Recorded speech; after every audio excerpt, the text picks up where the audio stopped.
Alrighty guys, welcome back to another little video where today we are going to be taking a look at two different processors, three different graphics cards, and looking at some benchmarks that really kind of, how would I word this? Really kind of drive home the point that I'm trying to make here. Guys, the x5677 is one of the best value for money CPUs you could possibly buy. It is absolutely insane. So, I paired the x5677 with three different graphics cards, and then compared the x5677 with a 980 Ti to a w3680 with a 980 Ti, and did some direct head-to-head comparison to kind of see what the difference was going to be between these two CPUs. A $12 CPU versus an overclockable, or an unlocked multiplier $50 6-core CPU. And is it really warranted to upgrade to that point if you're going to be playing something more like esports games or older AAA titles? So let's get into it, shall we?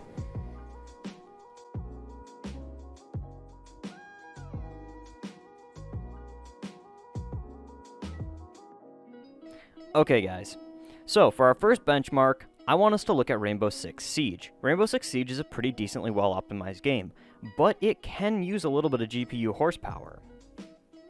Okay, so for this benchmark, we're going to be using it at, or we are going to be playing the game at 1080p low settings to make it the most, I guess, applicable to everybody's setup, because 1080p is still the dominant resolution, even though I personally do not use it. Okay, so for Rainbow Six Siege, the first GPU that I tested was the R9-270. Now, the R9-270 is a very cheap low-end GPU, one that could be picked up for about 40 to 50 bucks, and it averaged 134 FPS. Moving over to the R9-290, which is, in my opinion, the best value for money graphics card you can buy right now, we averaged 220 FPS. Then to bump it all the way up to a GTX 980 Ti, which is one of the biggest and best graphics cards that I would pair with a tower like this, the game averaged 260 FPS, only dropping down to 200 FPS, which very much surprised me with how well that system ran. And now we're going to look at the w3680. Now, the w3680 is the 6-core, 12-threaded CPU that I want to talk about for this video because, well, it's going to be kind of our comparison point. So, with the w3680 overclocked to 4 GHz and the same GTX 980 Ti, we saw an average of 280 FPS.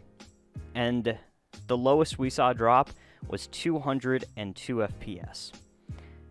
So, for going from a $12 CPU to a $50 CPU, we saw a FPS bump by 20, but that's not a whole heck of a lot when you're looking at prices. Alright guys, so for the next game we're going to be looking at, it's going to be Fallout 4. Now this was set at 1080p ultra settings just to really stress the GPU as much as possible. On Fallout 4 on the R9-270, got 34 FPS. Playable, but not great. Now with the R9-290, we got an average of 59 FPS. Pretty darn good. With the 980 Ti, we also saw an average FPS of 59. Yet again, pretty good. Granted though, with the 980 Ti, we actually did see the low, or the least low drops. With the 980 Ti, we only saw it ever drop to 50 FPS instead of 40 or 35 with the other GPUs. And then when pairing the 980 Ti with the overclocked W3680, we saw the average of 59 FPS again, with it only dropping to 54 FPS. So it dropped about, what is that? It dropped 4 FPS less, but yet again, still, that is a much more expensive CPU for a game like this. And now our final game that we're going to be looking at is CSGO. Now CSGO was tested at 1080p lowest settings, and with the R9-290 and the x5677, we saw an average FPS of 113. Very stable, very playable. With the R9-290, we saw an average FPS of 180. Granted, for this run, it was a little bit more unstable, where it was dropping typically a little bit lower than what it normally would. That may have just been that particular run, but it wasn't unplayable. It was just a little bit more jittery than normal. And then with the 980 Ti, we saw an average FPS of 200. And yet again, it was somewhat a little bit more unstable during this benchmark run as well. Yet again, I'm not exactly sure why that was, but it was an online Dust 2 deathmatch. So that would be more taxing on the system than if you were in like a Dust 2 competitive match, because there is twice as many people jumping in and out constantly, so take that as you will. And then with the W3680 and the 980 Ti, we saw an average FPS of 220. So about 20 FPS higher than with the x5680, or with the x5677, sorry. And yet again, it just didn't really impress me enough to warrant the extra money spent on the extra CPU. Okay, so now we're going to look at what I'm going to consider going to be the final nail in the coffin for the W3680. Well, I guess I should say just for the 6-core CPUs for x58. And that is going to be 3D Mark Firestrike. Now, 3D Mark Firestrike is a test that I really do like running simply because it's very, very repeatable. And depending on the test, it can either be very CPU dependent or very GPU dependent. And for what I'm going to consider to be kind of like the best all-arounder test, I used the 3D Mark Firestrike Graphics Test 1. So with the x5677 and the R9 270, we saw an average FPS of 32. Now with the R9 290 and the same CPU, we saw an average FPS of 65. And with the 980 Ti, we went all the way up to 88 FPS. Now, with the W3680 overclocked to 4 GHz, we saw a staggering increase of 2 FPS on that test. So going for a W3680 just kind of feels almost pointless to me in this position.